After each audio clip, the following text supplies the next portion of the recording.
I'm going to go ahead and ask Dr. Farouk Dey and Dr. Bill Egginton to come up and join me on the stage and grab a seat. And I'll go ahead and read a bio really quickly. So William Egginton is the Decker Professor in the Humanities and Director of the Alexander Grass Humanities Institute of the Johns Hopkins University. He is the author of multiple books, which I won't list all of them, but we are going to talk extensively today about his first book, How the World Became a Stage. So I will turn it over to Farouk and Bill for a very in-depth Vision Chats Uncut with Farouk Dey and Bill Egginton. Thank you.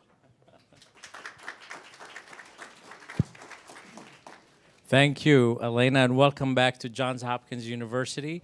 I want to welcome all of you to the Imagine Center for Integrative Learning and Life Design, to our grand opening today. Elena, it's great to have you back here, and it's wonderful to see you all. My name is Farouk Dey, and this is Vision Chats Unplugged. It's a web series that I started a couple of years ago to speak with thought leaders and thinkers about all sorts of ideas about the future. And today I have the opportunity and the privilege to speak with you, Bill, about where we're headed in the future. And one of the early books that grabbed me or the title is really fascinating, is How the World Became a Stage. I'd love to get started from there, and then there are so many themes that we can try to approach after that. But this idea of how we are now all becoming or living in a world of performers. It feels like we are in a theater of sorts, and we have generations of TikTokers and content creators and people creating digital brands, etc. And you wrote this book close to 20 years ago, right? Did you see any of this happening then? What were your thoughts when you were writing the book then, and what has manifested, and how has things evolved since you wrote that book? Well, first of all, thank you, Farouk, and thank you for the opportunity to be here.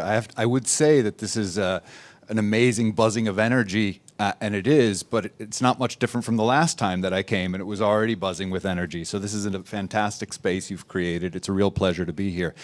And thanks again for your question. Yes, How the World Became a Stage is a book that I wrote more than 20 years ago. It was published about 20 years ago. I'd been working on it for several years. And you're asking a question about the future, and that's a book that looks back at the past. But you're absolutely right that at the time it was making certain predictions about future behavior based on something in the past. And specifically, I was talking about a moment in European cultural history between the late Middle Ages and what we call the early modern period, when people started to organize the space in which spectacles take place in a different way. And something that we call theater developed. Now, the word is an ancient word, and it's a word that we get theory from. It's about vision. It's about how one pictures space. But what we refer to theater started to take place architecturally during the 15th and 16th centuries, and then developed full-blown in the 17th century across Europe, by which I mean an actual space that divides a set of designated viewers from a set of designated actors, and those actors then divide their own being into a character and the body that portrays that character. That division that's represented first architecturally and then literarily, and then bit by bit becomes embedded in the human psyche, became essential for how human societies organize themselves politically, how thought spread, how stories were told, and eventually, in some ways, laid the groundwork for the very technologies that we use today to communicate, to think about our place in the world, the kind of communities and the kind of forms of communication and technologies that led to some of the examples that you were just talking about, right? Performing in a way not just for audiences in front of us like they are right now, but performing for audiences who could be literally anywhere in the world at any time. Obviously, electronic media was required in order for that to start happening, and it started happening with television and with movies. Now it's handheld screens that we carry with us everywhere, and more something that we call interactivity started taking place, where not only am I passively receiving something that's coming to me from the outside, I'm actually engaging in it and being asked to perform roles, to respond, to upload videos, to like or dislike, depending on what I'm seeing. And more this became an embedded way of doing things in the world. But the point that I was making with that book 20 years ago is that that process had begun centuries before the technology was there to make it proliferate the way that we see it proliferating now. And obviously that process right now is leading in certain directions, and that's what you were asking about. Which directions are we going? Exactly, and it feels that the idea of engaging and interacting with theater, with performance, has been democratized a little bit over the last decade, especially as a result of technology. But it almost feels that now even the act of performing is being democratized, where the few performed for the many. Are we now headed in the world where the many perform for the many? The many do perform for the many. There's no question about it. And the word democratization, I think, is important here. But we also have to look at it critically, I think. On the one hand, the many are performing for the many. The many are sourcing news, for example, on a variety of different platforms. We have citizen journalists in a way that had never existed before. We have the possibility of multiple critical perspectives entering into our consciousness at any time, perhaps more than we did in the past. But at the same time, we have to look out for potential dangerous misuses of this technology that we're seeing all the time. One of them is a fragmentation of the public sphere that can take place to such a degree that we stop being able to actually agree on any kind of common themes, any kind of commonality. Now, you were just talking about the many performing for the many. That, I think, points to another potential danger of the kind of world that we've moved into, in which performance becomes all-encompassing. I'm spending all of my time performing. I'm constantly being aware of performing. Bit by bit begin to lose any sense of a private self who might not need to be performing. I become an almost purely public persona. I've passed from, if we go back 500 or 600 years, someone who's just beginning to learn about the possibility that there's a distinction between a self and the character that self portrays, and becoming more and more a character all the time, and one who's not anchored in a self anymore. And questions of authenticity then begin to emerge. And when those questions of authenticity and that desire for authenticity emerges, that can often be a powerful attractor for people to fall into certain kinds of essentialist dogmas, nationalist politics, for example, a kind of spell or enchantment that says, reality is here, all you need to do is start believing me. I can't help but imagine that that there is an impact of these trends on people's mental health, but also on the collective community, which I know is a very important theme in the work, in your work. Can you share a little bit about that impact? How is all of this impacting how we see ourselves, how our health evolves, our mental health, but also how we engage with one another in collective community? Absolutely. Two things. If you're performing all the time and you're getting constant feedback on your performances, and you start to lose a sense of a self that's independent of these iterative performances, and that becomes more and more dependent on the feedback that you can get faster and faster from a broader array of a disembodied audience. This carries with it, I guess, obviously in something that we're becoming more and more aware of, certain threats to psychological health and to emotional well-being. We begin to lose the kind of stability that gets us from one moment to the next, a sense of this is myself regardless of who's looking at me, regardless of how people are reacting to me.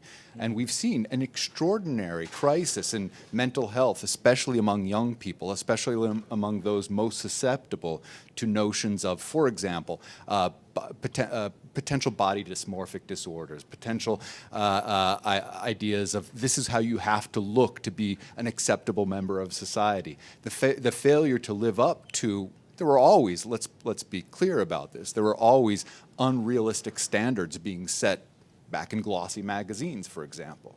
Now those unrealistic standards are flooding the airwaves constantly. And because we're being asked to participate, especially young people, and perform those standards, that participation is being constantly held up to a kind of public mirror and an immediate feedback loop. It says, yeah, you're not quite you're not quite there yet. Try harder. Lose more weight, for example. Look in this particular way. And I think we've all seen the evidence of how tough this can be in terms of mental health. The other side of your question, Farouk, that's so important is we're seeing an absolute fragmentation of what we could call the notion of the commonwealth. A common space that we all can believe in is something to invest in. That's something to build community on, to base a sense of self that's not just one that's of performance, and that is something that we serve, that we exist to serve a common good. If that notion of common good becomes fragmented to the point that all you have is yourself and this particular tribe, this particular group that you identify with, and it's very small, it doesn't have to be local, by the way, because these can be electronically disseminated right now, as we know. You can belong to a tribe, to a group that's spread all the way around the world. The only available contact you have is through chat rooms or through different internet made available spaces. This leads to a failure to see what do you have in common with the communities that are right next door to you, with the people that are facing you, the people that might have slight differences of social demographics, of skin color, of gender identification, of the way they vote. But nevertheless, we begin almost naturally at this point to dehumanize them and say, I have nothing in common with you because I have my group over here. This, I believe, is a driver of political violence, of inequality, and of the failure to see one's fellow citizen as someone that you should care for. Yeah, I think you've addressed these in your book, The Splintering of the American Mind. Right. I think in your other work too. Do you have hope for us for the future? Where are we going? Because it feels like we might have gotten really close to potentially losing this sense of community, or is that just an illusion? I don't think it's an illusion at all that we're close to losing a sense of community. Mm-hmm. I think in many cases, we have started the process of losing a sense of community. Look, is there hope? Farouk, there's always hope when you have people who are educated and learning to educate each other and thinking about issues and developing communities like the kind you have here. That's where the hope comes from. But the fundamental hope, and that's what that book was largely about, is education. And it's taking the kind of education that we've made available to, quite frankly, the very few and select in a place like Hopkins, and making it as available as possible across the world, across the country, across the various spectra that we've created. Allow for the possibility that these, not only of transmission of ideas, but of actual transmission of people, for people to move across these divides that we've created, mm-hmm. and to do so more and more easily. That's what we need to be doing. So I think that higher education and universities might be spaces that, and might be entities that can participate in the turning of the tide and making this change happen, with potentially spaces like this one, with maybe other efforts to try to bring the community back together, but also, to your earlier point, to allow people, students, future generations to be their authentic selves, to give their permission to themselves to explore their future in a more authentic way. What are the challenges that are in front of universities today, and what are our responsibilities, and what are the transformations necessary to make a difference in the future? So I would say, challenges are almost too many to list, so let's focus on a few, and they're ones that are practical, that are in our grasp right now. One of the principal challenges that I see, and this is a challenge specifically for us at a place like Hopkins, and quite frankly, here in the kind of room and space that you've created, is what I would call the instrumentalization of knowledge, the instrumentalization of education. We have to kind of fight an uphill battle against a mindset that has grown, and we understand where this mindset comes. It comes from economic precarity. It comes from the sense that, my parents, for example, are going to put so much of their income into an education of this quality, I have to make it pay, and I have to make it pay immediately. So everything becomes transactional. Knowledge becomes transactional. I come to a university like Hopkins. My parents pay a tuition. I need to be able to get something for that benefits myself and my parents and come out of it. Everything that I'm doing is aimed at that particular purpose. But we also have another purpose in mind, Farouk, and I know that you do as well, which is about it's about authenticity, to use a word that you found that you used before. It's about investing in the common good. It's about personal growth. It's about self-actualization. It's about exploration. It's about, and this is a word I know that you like and love, in fact, curiosity, right? Exploring everything that's put in front of you. So we have somehow, during the brief time that we have here with the people who come through our doors, to understand that very often, not everybody, but very often, people will come in with a certain mindset, a certain understanding that this is what I need to do. And that in some ways, we're here both to fulfill that mission for them. We're understanding, we're compassionate towards it, but at the same time, to also disrupt it, to also put in the way, in the path that they're walking here, certain reminders that that's not all there is, that you can change your mind, that you can open your mind in different ways, that what you planned 5 years ago as a career may not even be a career option in the future, that you may in fact be the person creating the career options for yourself and for other people. But to do so, you need to be developing your imagination. You need to be developing the skills that allow you to dig into the world, ask those questions, and come up not with the answers that other people already have for you, but with new answers, your own answers. I love it. This is a mindset shift that you're talking about that certainly aligns with the work that we're doing here to allow students to give permission to themselves to explore freely, to pursue curiosity. But it's also a transformation of a culture and of a space, which is what we have done here at the Imagine Center, is to create a space that very much resembles the theater of which you spoke earlier, that brings community together, that has less obstacles, less walls, more spaces for people to engage and interact with. And certainly we believe so much in that mission and vision that we named this space, the center, the Imagine Center, calling for people's authenticity and for people to do this in community. Bill, thank you so much for inspiring us with these words today. And I wish you the very best in your upcoming book, which is coming in this year, right? August, yeah. That very much touches on all of these themes. So much appreciation to Farouk, thanks to you and to your team for putting on this fantastic event and more importantly, for creating this Imagine Center. Wonderful. Thank you.